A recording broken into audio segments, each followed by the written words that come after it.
Hey everyone, welcome back to Code of the Row. In this video, I'm going to be showing you how to set up inventory using Ninja Bear Studios. So let's go ahead and get started.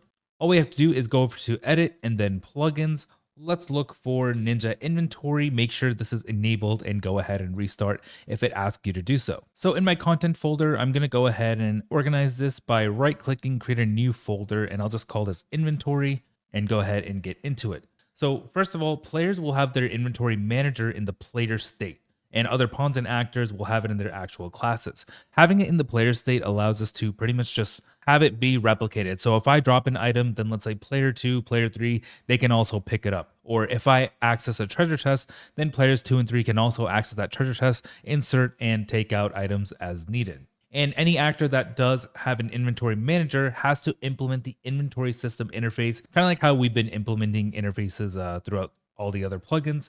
So let's just go ahead and get started. We're going to head over to Edit, Project Settings, and now we're going to scroll down until we find Asset Manager, which is right under the Game tab over here.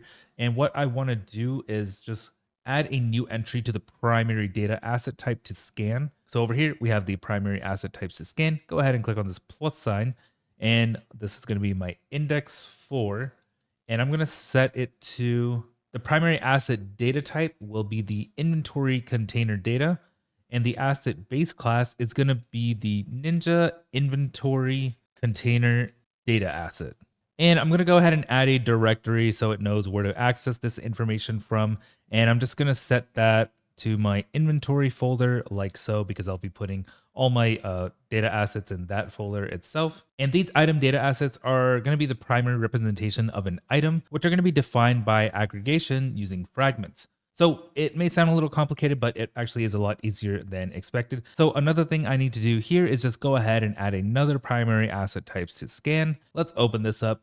And now we're going to look for, I'm going to call this the primary asset type will be the inventory item data. And we're going to set the asset base class to the Ninja Inventory Item Data Asset. And I'll go ahead and set the directory in the same place. So I'm going to add to my directory and look for the inventory folder like so, and go ahead and hit Control Save. And you can go ahead and add more folders to this if you're going to have these across multiple folders by clicking the plus sign under directories and having more places for your project to look for these Ninja Inventory Item Data Assets. And now I'm going to go ahead to my player state that we talked about in order to actually add that inventory manager, which is responsible for managing containers and items. So again, the inventory manager can be added to the actor or player state, but because I want this to be more multiplayer friendly, I am just going to add this to the Ninja Gas player state that I have created before. So over here on the top left where it says components, I'm going to look for the inventory and go ahead and add the Ninja Inventory Manager. And I'll go ahead and just create that like so. And this inventory manager, if I just drag it out to my event graph, you're going to see that it does provide quite a few properties that I can use to adjust its behavior. So there's going to be stuff like default container query. I can go ahead and get a default container query like so. We can also look for initial items, even initial containers, and so on, items per tick. And there's just a lot of functionality that's shown in the documentation, which is in the description below. And pretty much these allow us to kind of manipulate whatever we really need. If we want to wait for ability system, poll intervals, or save game user index, save game slot, and so on, just to make sure that if you're, let's say you kill a boss and get something really important, you can go ahead and actually just save the game and then your inventory will be saved, or just to prevent people from kind of cheating the system and trying to duplicate items. So now I want to go ahead and add that inventory system interface we were talking about by going to class settings, going to implemented interfaces, and looking for the inventory system interface like so. And now on the left under interfaces, we have a get inventory manager that we can go ahead and double click on. And I'll just drag my Ninja Inventory Manager on top of this to get this initialized. So now we're going to be returning this inventory manager component, and let's go ahead and set up an equipment system. So the equipment manager is going to be managing all in-world representations of equipment, such as actors and meshes. So let's go into our player character. I'm going to look for my default pawn class, open this up, and under components, I'm going to look for the equipment manager like so. Ninja Equipment Manager, go ahead and add that. And now I want to go ahead and add in my class settings, go ahead and implement an interface, which is going to be the equipment system interface like so. And now in our bottom left, we have it under our interfaces. And I just want to get the equipment manager, double click on it, and then just drag and drop the Ninja equipment manager on this return value because we need to go ahead and initialize and return it like so. It's going to allow us to define how the main avatar mesh is selected, and it helps streamline the retrieval of the equipment manager. So now that we have these set up, I want to actually create an item that my character will be able to pick up and actually see in the inventory. So what I'm going to do is head over to my inventory folder, right click, and look for the blueprint class. And under all classes, I'm going to look for the Ninja inventory pickup actor. I'm just going to go ahead and call this something simple like BP underscore pickup and double click to open this up. And now from here, I want to go ahead and customize the actor visually and functionally. And let's go ahead and make it look like an item that can be picked up. So I'm going to use a static mesh. And for the static mesh, I'm actually going to match the sword that my character uses. So I'm going to go ahead and look for a sword. And I think the one that I'm using is this one right here. So this looks pretty cool. And I can go ahead and actually increase the pickup collision. So as soon as, by default, as soon as my character walks in this collision, it is going to register this as a picked up item. But I'm going to go ahead and click on the class, and I want to make sure that pickup items is going to be defined by our item data. So we actually need to go ahead and give it an item data by setting in item data. So I'm just going to go ahead and click on this drop down and click item definition. And over in my inventory folder, I'll just call this something like BP underscore item data. Let's go ahead and call this BP underscore item data because we are only going to do one. I recommend making it a lot more organized and call it something more specific to your item. Each item that you create in your game will contain an item data. And just a side note, if you wanted to go ahead and just create this from your folder, you could go to blueprint class and then look for the Ninja inventory item data asset like so. So now from here, let's go over a few things. So this BP item data extends from the Ninja inventory item data asset. And in here, we need to set quite a few things. So we're going to set the gameplay tag of what we're going to be picking up. So in this case, I'm going to leave this as inventory item because right now I'm just going to create a small backpack that's going to be able to basically pick up anything. I'm not going to do any equipment or dropping loot and so on. And this, I'm just going to go ahead and call this sword. And I'm going to go ahead and add fragments. Now, Ninja has created this way called fragments, which pretty much allows us to define certain things. So let's go ahead and do a few, quite a few of these. So if I go ahead and add something, so the first one I'm going to add is going to be the user interface. And when I go ahead and expand this, now you can see these fragment tags, watched events, icons, display name, and so on. So I'm going to go ahead and actually just call the display name of sword. So basically when it's in the user interface, it's going to show the display name sword. And the category for this is going to be a weapon because that is the type of my sword. And the description can really be whatever we want. Now the icon itself, I recommend choosing a sword icon, but I did not import any icons. So I'm just going to go ahead and look for this Zen logo at the very bottom, which is just comes with the resources, I guess. And like so, this is what's going to show. Okay, I just automatically saved and I didn't do anything for these indexes. That's why I'm getting errors right now. But yeah, so I didn't do any of the rest, so let's go ahead and do this. But this is exactly what we would see in our user interface. So another fragment that Ninja offers is called container placement. So if you were to create a system that's kind of like drag and drop, or let's say you have an organized list of weapons, shields, armor pieces in separate places, then you would go ahead and select the placement as needed. So for example, I can go ahead and add a preferred container query. And let's just do something like all tags match. I'm going to look for something like inventory.container.type.weapon.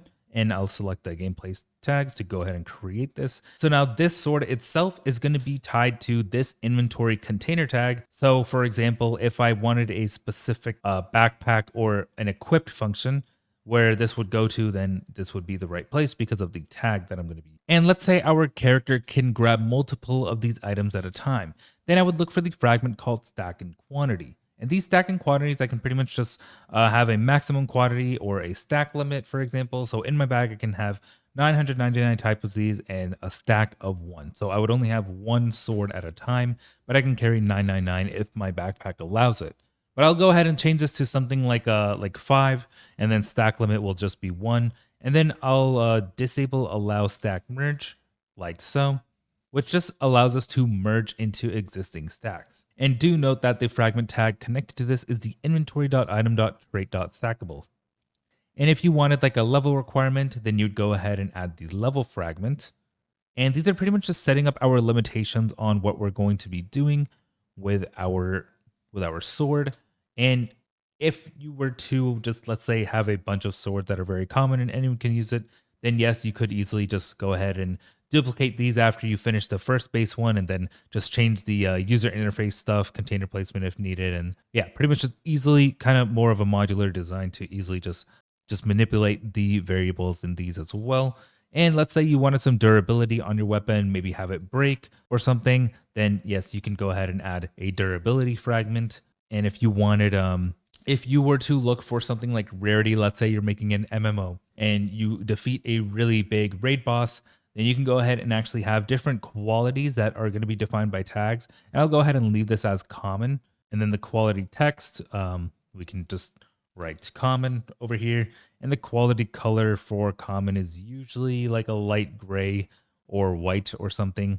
And I'll go ahead and just leave it as white like so. And the next one is going to be our equipment. So in our equipment, we're going to be able to define the Ninja inventory equipment and the states that it comes with. So whenever you do carry equipment, there's going to be an equip state usually, and something like it's just sitting in your inventory. So let's go ahead and create these two states. So the first one I want to do is go ahead and look for equipped. And then the second one, in the second index, I'm going to create an equipment state tag of stored. And now in the first one, we're going to go down the list and I'm going to look for the actor class of that BP sword that I have created. And just to double check, yes, it is this one. So that does look good in the item data. And now we're going to just add an attached socket name. This can actually be attached to whichever you want. So for example, when equipped, this is going to go to my S sword, kind of like over here, how we put it in the Ninja Combat Weapon Manager over in the BP third person character. We have this BP sword going to our S sword, and I can actually go ahead and just remove this now that I'm not going to be permanently stuck with this sword. It's going to be a more modular design. And let's say when you equip a sword, you want to be able to attack and so on, then you would just create another anim layer instance so that it'll basically enable the attacks from your sword as soon as it's equipped. This will allow us to have certain types of attacks per weapon, and it's very easy to manipulate, and it's very easy to customize this way. But because we're just basically just trying to be able to pick up items into an inventory, into a visible UI inventory, let's go ahead and skip this part for now and come back to this in another video. And now over here in my index one, I did set this state to stored, and then I'm going to change this from actor to static mesh. The static mesh will be that sword that we had from previously that matches our current sword, so that looks good. And I'll go ahead and checkmark the attach parent finder class and set this to attach finder inventory interface. And this looks pretty good. Let's go ahead and actually just go to our index 7. And now I'm going to talk about the economy fragment. This is basically just going to determine our buy price and sell price. So let's say I can buy this sword. It's going to be sold or bought for 100, and let's do sold for 50. And you can also have a wealth attribute if you do set this and so on. And we can also have a gameplay effect or wealth changing mode to be by the direct attribute aggregator or the gameplay effect. If the item can be sold, then you'll go ahead and checkmark this. If it can be bought, you'll checkmark this, remove when bought, and so on. And yeah. And let's say you're making like a survival game and you don't want your players to be able to hold infinite items, which will make them kind of run back and forth, carry certain things, or what's most important. You can go ahead and have your encumbrance, weight limit, and so on. And basically, you would want to change this to a weight limit tag. So in this case right now, you can carry whatever you want and the weight doesn't really matter, but you would just go ahead and kind of manipulate this so that, let's say you hit a certain amount of weight, then your character would be forced to walk. And then if you hit even more weight, then your character just can't move at all. And we can go ahead and also add the dimensions fragment. And if you were to kind of do like a grid slot inventory base, such as Diablo, you could actually just define the dimensions as needed. Let's say you have a 2x4 sword and so on, can rotate just in case you wanted to rotate along the grid so you can fit more items and so on. But I'll just leave this as 1x1 for now. And that pretty much covers in very brief intro to fragments. If you are curious on fragments, there is a very well-written documentation by Ninja Bear Studios on every single type of fragments that can be applied to your item. So now with this BP item data out the way, this is going to be what's going to define our sword. So I'm going to go ahead and leave the BP item data in our BP pickup, which is basically just going to tell us that, hey, this is the item that's in this pickup itself. So this is what the pickup has. It has this sword or whatever is defined in our item data asset, but I actually need a container that's going to be able to hold these BP item data definitions. Now let's go ahead and create a container. So right click, go over to Ninja Bear Studio, Ninja Inventory, and a container definition. So the last one we created was the item definition, which is this BP item data. And now let's go ahead and create a container definition, which is just going to be BP underscore container like so. Go ahead and hit enter. And now over here, we have this container name. You'll probably be making multiple of these. Certain ones will be for weapons. Certain ones will be for armor. Certain ones will be just a backpack in general. And for this one, I'm just going to go ahead and call this a backpack, which is just going to be able to hold everything. Now for the gameplay tags, what the certain types of items that I want is going to be the container.trait. And I'll look for default items, and then the type of this will be the backpack. And now over here, the container instance class is going to be the Ninja Inventory container, because I'm just going to be picking up items. If you were to deal with equipment where your players can be handling specific equipment cases, such as link containers, or just equipping the sword into your arm to be able to attack and so on, then you would select Ninja Inventory Equipment Container. But for this general purpose, let's go ahead and create the Ninja Inventory container. Now for the layout, so again, we're not going to be doing equipment. We're going to be doing a simple layout, and I'm just going to set this to priority 10. And I'm going to actually go ahead and expand the layout like so. So there's multiple ways that you can actually define how many slots you want. You can just type in the slot here, or what I would recommend doing is, let's say you're going to have a more modular design, different backpacks that you equip will enable different types of slots. I'm going to go ahead and do it by a gameplay attribute, and I'm going to just look for the Ninja Inventory attribute set dot backpack slots, and this variable is what's going to define our how many slots we get. And of course, we can make gameplay effects on certain items in order to manipulate how many slots or how many inventory slots that we have. And then for the layout tag, I'll leave this as empty. Position type will be index. And then for the item compatibility, I'm just going to leave it as inventory.item. So it'll basically just support any item as stated here. So I'll go ahead and hit Control Save to go ahead and save that. And if you don't have the Ninja Inventory attribute sets, let's go ahead and initialize this in our gameplay ability system. So what I'm going to do is actually just go ahead to the page linked below in the description.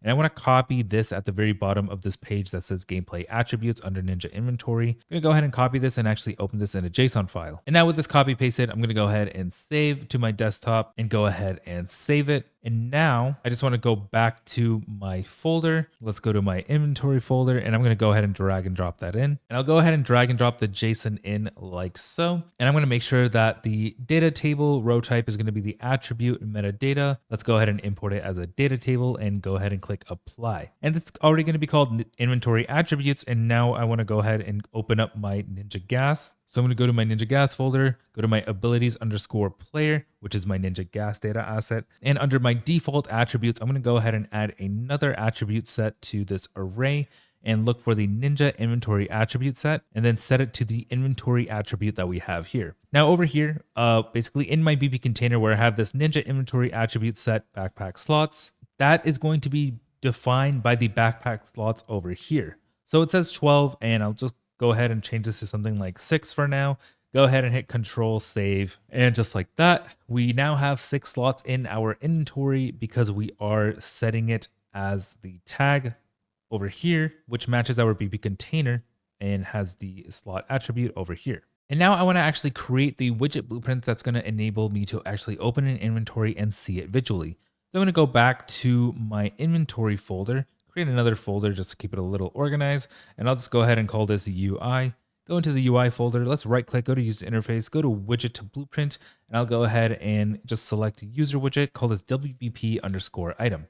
I'm going to double click to open this up. And now from here, I need to add the inventory item view model to the widget and set its creation type to manual. So I'm going to head over to the view models tab here. If you don't have that, then go ahead and head to Windows and then make sure view models is enabled. I'm going to click on this plus sign and look for the Ninja Inventory Base View Model and then select Inventory Item like so. And with this highlighted, I'm going to go ahead and select, and I'll click on the very top and make sure that inventory item is selected and this creation type is manual like so. Now I want to go ahead and add other item related fragment view models, which we'll need, such as stack, quality, user interface, and so on. And now I want to go ahead and add another view model. And this one, I'm going to expand the inventory based view model. And let's look for pretty much whatever we need. And I'll go ahead and select some under the item fragments. So let's do, I want to show my item stack in my inventory. So I'm going to select item stack, click select. And then I want to go ahead and open up the inventory, open item fragments again. And next I want to look for is, let's do item quality. And now for the last part of this tutorial, I'm going to, and now for the last one for this, and now I just want to go ahead and add something like the user interface so we can go ahead and actually see this. And this one's very important. And now with stack, quality, and user interface, I'm going to go ahead and set the creation type to resolver and set the resolver to be my inventory resolver like so. And that will be for all three of them. So let's go ahead and set this one to inventory resolver, and for the user interface will also be resolver, inventory resolver like so. Go ahead and hit compile, and I'm going to compile and save and head over to view bindings. And I'm going to go ahead and hit add widget and just add this WBP item like so. And with the pencil icon, I can now search through the variables that's needed from inventory item quality, item stack, and user interface. So from here, what I'm going to do is actually just look for the item quality. And then under item quality, I want to look for set item instance, which is going to be right here. Go ahead and hit select. And then on the right side, I'm going to look for, on the very top, it says view model inventory item. And I'm going to look for the get item instance like so, and go ahead and hit select. I'm going to add quite a few widgets that's going to be under the WBP item, and pretty much the same thing. And now I'm going to look for, let's do the item quality. And now let's look for set item view. And then on the right side, we're going to get the item view from the view model inventory item. So let's go ahead and get item view like so. And then go ahead and add another widget. And now from the inventory item stack, let's go ahead and set item instance. And on the right side, make sure we select the inventory item for the very top of the right side. And we're just going to get item instance again and click on this plus sign to add another one. And then on the left under inventory item stack, we're going to set item view. And then on the right, we are going to select the top one for the inventory item and get item view again. And I'll go ahead and add two more, and this will be from the user interface. So from the user interface, I just want to expand this and look for the set item instance. And for the one underneath it, I'm just going to go ahead and look for the set item view. And then on the right side, I'm going to click on the inventory item, and then I will get item instance. And for the one underneath, I'm going to go ahead and select the top one and get item view. And let's actually go ahead and create an icon. So I don't have a set icon function. So let's go ahead in the graph and create that. So I'm going to go into my graph and click plus under the function right here. And let's just call this set item icon like so. Now this icon will have an input. So let's go ahead and add this one, and I'll just call it icon. And this input will actually just be a texture 2D like so. And I'm going to have it as an object reference. And I'm just going to have this, let's drag this out and look for it in is valid node. So we're going to check if this set item icon has an icon that basically can be set. And basically, if in my BP item data under my user interface tag, I have this icon available over here, then this will be valid. And if this is valid, I'm going to go ahead and set brush from texture. And I actually need to do this to dragging out the icon variable. So let's go ahead and let me just create another variable, and I'll also call this icon. And this icon will actually be an image. So I'm going to look for image and set object reference. Let's drag this out, get icon, and I'll drag this out and look for the set brush from texture. And basically, if our item BP has an icon in it and is valid, then we are going to set this to as the texture from the image applied. And let's drag out this icon again and look for set color and opacity. And for this one, I'm going to just connect the pins at the very end here.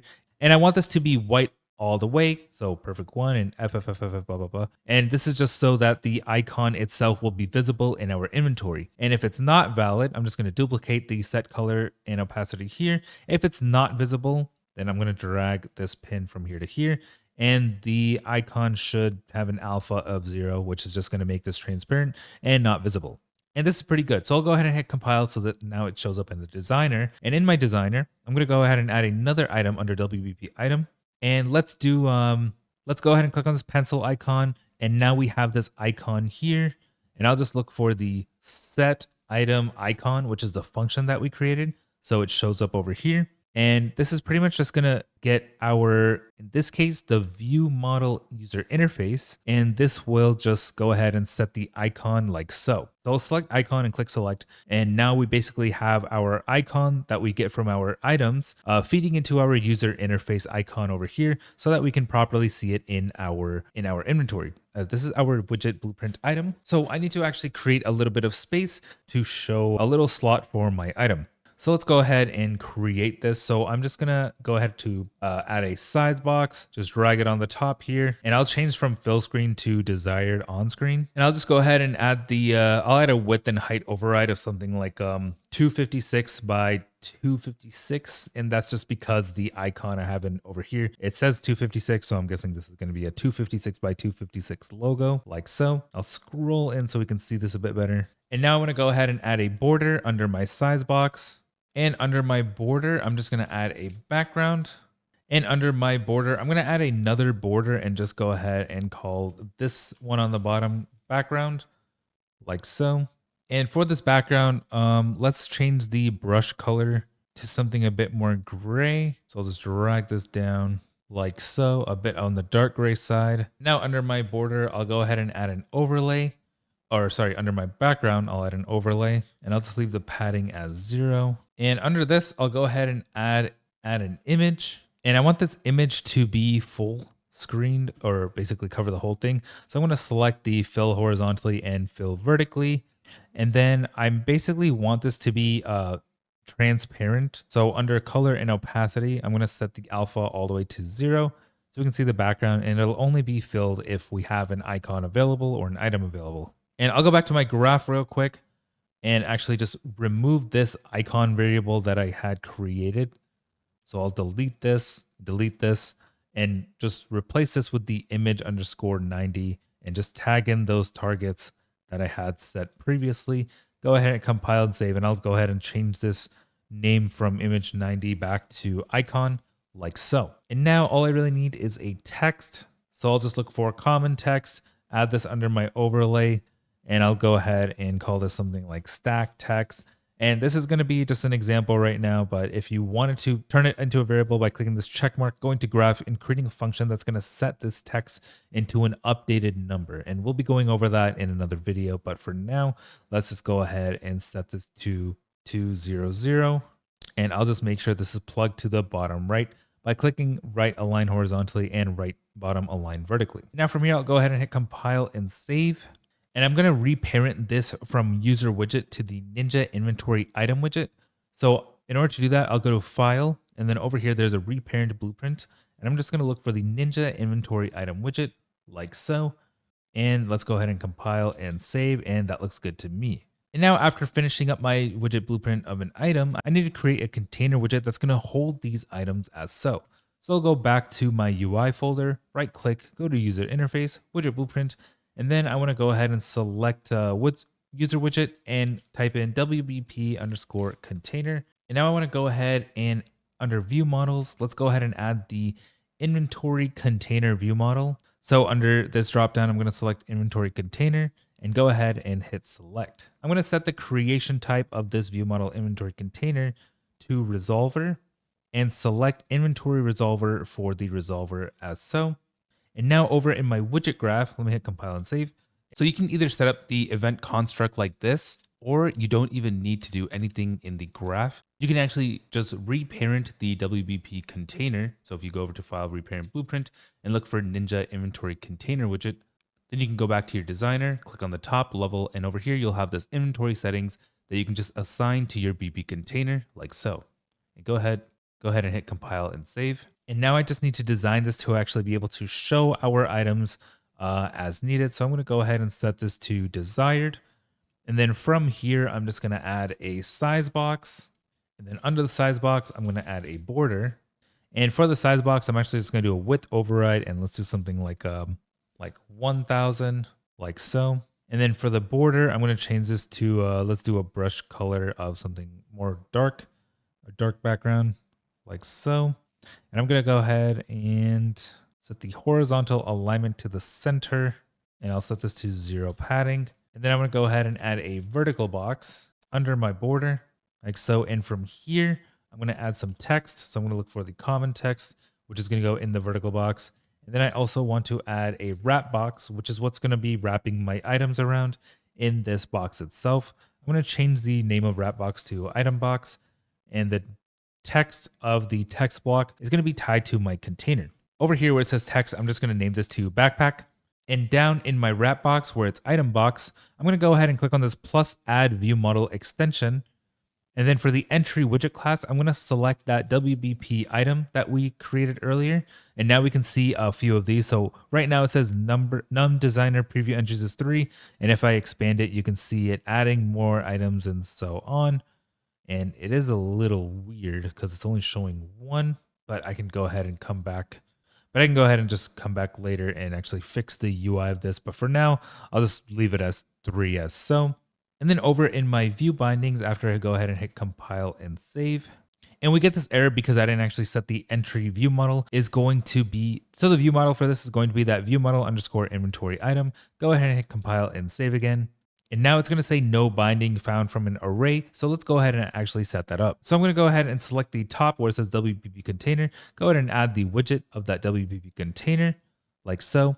And from here, I want to just go and look for the item box. Go ahead and drop this down and then look for the set items. So I'll actually just search for this over here. Set items, which is under my view box model extension. Set items and click select like so. And then on the right hand side, I'm just going to look for get item. And under my inventory container, I'm going to look for get items like so and click select. Go ahead and compile and save. And now we have no errors. And if I wanted to go ahead and just bind this text where it says backpack to the name of my container, I would just go ahead and select this, click on the add widget common text and common text like so. And then I'll just go ahead and search for text. I'll go ahead and click text over here to get this text. And then I also just want to get container name, which is available in my inventory container like so. And now when I go ahead and hit compile and save, you're going to see that over here next to text where we assigned it to backpack, it now has this functionality of the get container name, which is what we did over here, already display. Now let's go ahead and create the visual representation of our inventory. I'm going to right click and look for user interface, widget blueprint, and let's just go ahead and select user widget, and I'll call this WBP underscore inventory. I'll double click inventory to open this up, and now let's actually just set this up to look nice so that whenever we click I or whatever your open inventory button is, it will just show up. So the first thing I'm going to do is go ahead and add a safe zone, and then under this I'll go ahead and add a size box, and then I will add a border under my size box, and then I'll go ahead and add a vertical box, and let's go ahead and add some common text in the vertical box, and there should also be a spacer. And the spacer will go in the vertical box, make sure it's under the common text. And then I want to add a horizontal box, which will be my display for the inventory.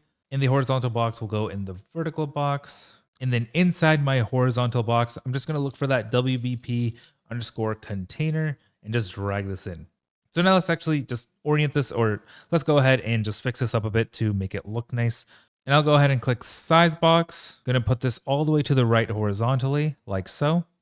And then I'll go to the border. And for the border, I don't like this white background, so I'm going to change the brush color to something a bit darker like so. So you can just go ahead and drag this down as much as you want. I don't do completely black, but just a little black. And then for the text block, I'm going to change this to just say inventory, just so it's more noticeable. And then for the spacer, I'm just going to go ahead and just add as much space as you want. So I'll do this something like 1 by 20. So it'll go 20 vertically like so, or on the Y axis. If I want to increase it, I could just increase it by adding this. I think 20 was pretty good though. I have a little indent just to know where it's where. And this looks pretty good to me. I'm going to go ahead and hit compile and save.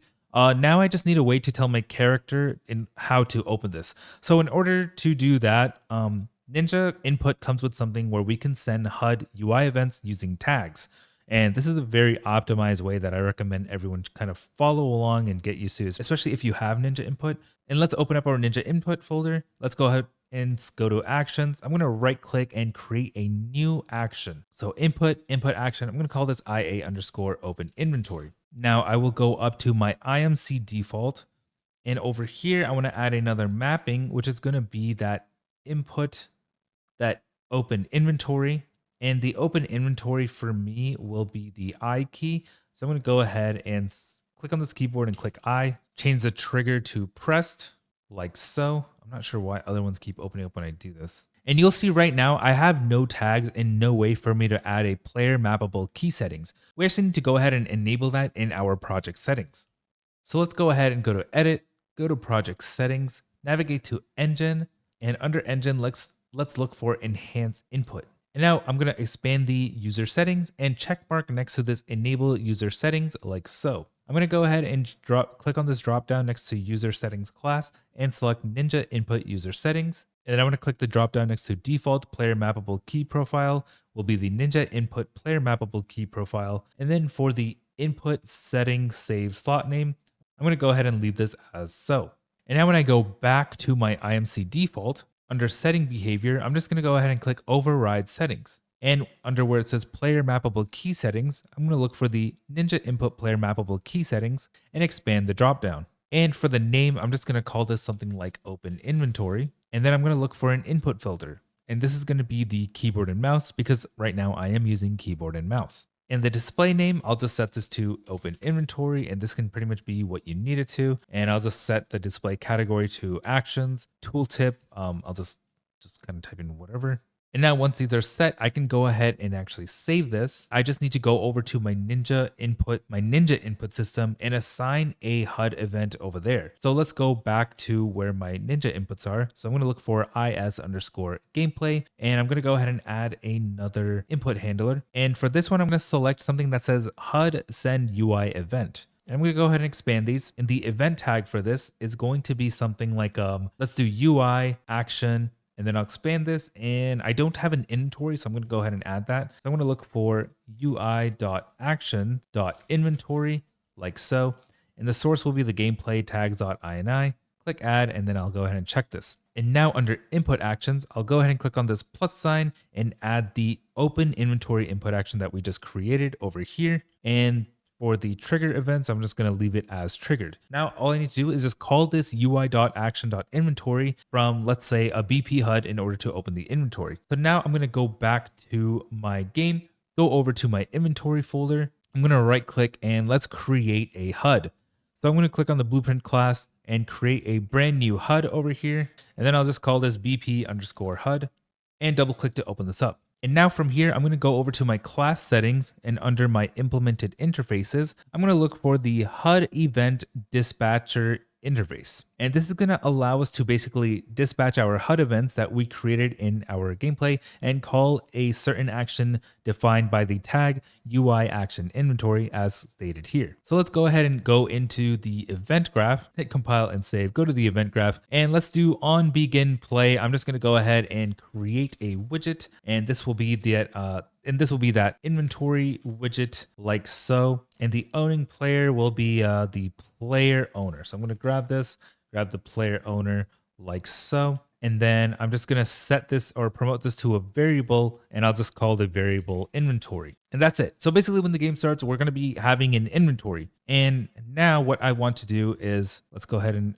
just delete these other two functions that we don't need. And I'm going to look for an event handle input event, which is from our HUD event dispatcher interface. So from here, I'm just going to type in a switch on gameplay tag, and I'm going to connect the input event tag over to the selection, and I'm going to click on this and add another pin tag. And this pin tag will be for that UI action inventory that we created over here. And now basically from here, I'm just going to flip flop, and this is going to be to open and close the inventory. So I'm going to drag this out and look for add to viewport. I can't do that. I'm going to go ahead and drag inventory here, get inventory, and look for the add to viewport like so. And then for A, so the first thing that's going to happen is turn on the inventory or make it visible. And then I will just simply, let's just remove all widgets for the B, hit compile and save. And now I actually need to assign the BP HUD over to my HUD class in my world settings. And then I'll go ahead and hit play. And now when I actually click I, you can see the inventory pop up on the right.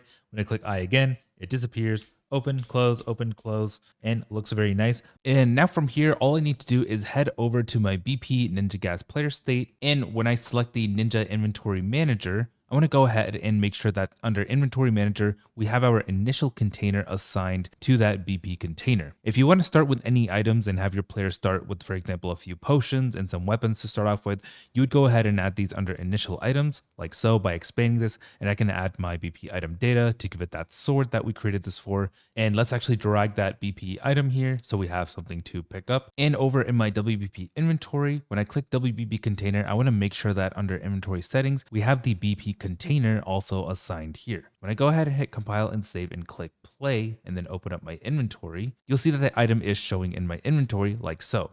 And because I don't have a set functionality of updating the stack number, it's just going to remain at 0 as we place for the input text. And now I'll leave my backpack open and run to the sword in order to pick it up. You'll see that it did get added to my inventory, and now I have a second one. And that pretty much covers our tutorial for today of setting up inventory using Ninja Bear Studios.